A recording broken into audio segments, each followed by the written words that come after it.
Friends দেখো আজকে কি রান্না হয়েছে। আজকে নিরামিষ রান্না হয়েছে। ফুলকপি মটরশুঁটি আলু দিয়ে ঝোল হয়েছে। আর এখানে রয়েছে টমেটো ভর্তা। এই দিয়ে আজকে খাওয়া শুরু করব।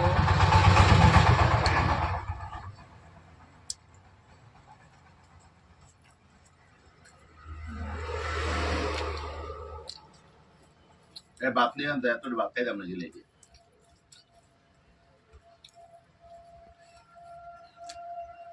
अब आবার ভাত ঠান্ডা না ভালো